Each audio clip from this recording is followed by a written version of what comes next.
Hello, Liberland. Sorry I can't be with you today to help celebrate 10 years of success in spreading the message of liberty.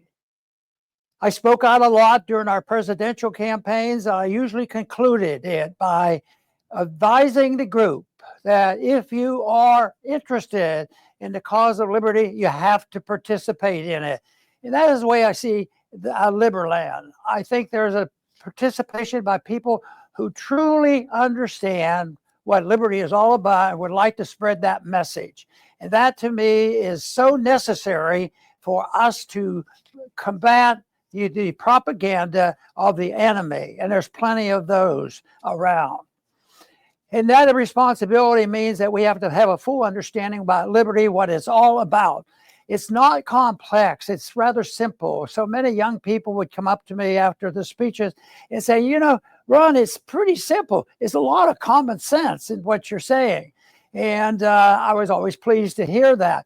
And, you know, and I would talk for 45, 50 minutes and tell them what they're facing. And it was pretty dire. It was bad. We could have trade wars. We could have hot wars, and we could have all kinds of chaos in our streets. But yet many of them would come up after that. They said, but what I like about you, Ron, is that you're an optimist. And I thought, how can they say I'm an optimist when I tell them, look out, look at what's coming? And it finally dawned on me that what is optimistic is to hear the message of liberty, because the message of liberty is not complex. It's simple, and it solves all our problems, and we don't need a computer to figure it out. We just need a little bit of common sense to work this out. And one of the words that can describe this the best is volunteerism. Can you imagine what a world would be like if the world agreed that everything that we do with another person or another entity, it has to be voluntary, that both sides agree to what you're going to do? That's the way the market still works. You go to a store and you look at the product and they tell you how much it costs, and then there's a voluntary exchange. It seems to work pretty well. But that's not the way governments work. And that's why government is responsible for so many of our problems.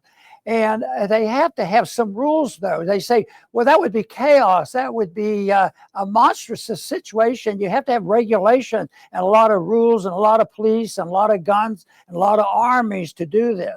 But no, there's one major rule, and that is natural law. That you can't lie, cheat, steal, or kill. What?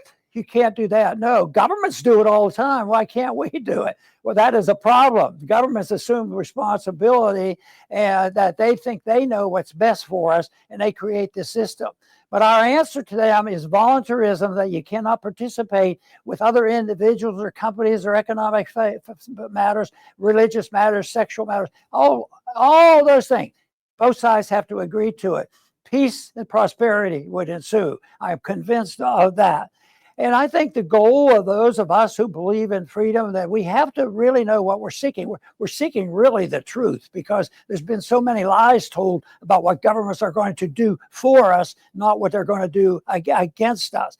So what has to be rejected is the nihilism of the people who say, this is impossible. You guys can't do this. You're idealists. And they even say it on television. Recently, I heard somebody explain it. You can't know the truth about things. Well, you never know perfect truth. We never reach there, but we have to seek it. We have to have an ideal of what truth is all about.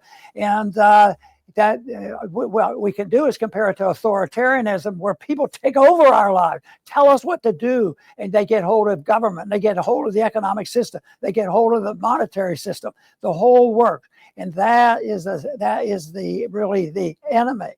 But, you know, Victor Hugo gave us some hope for this. He says, an idea whose time has come can't be stopped. And I think the idea of liberty is alive and well.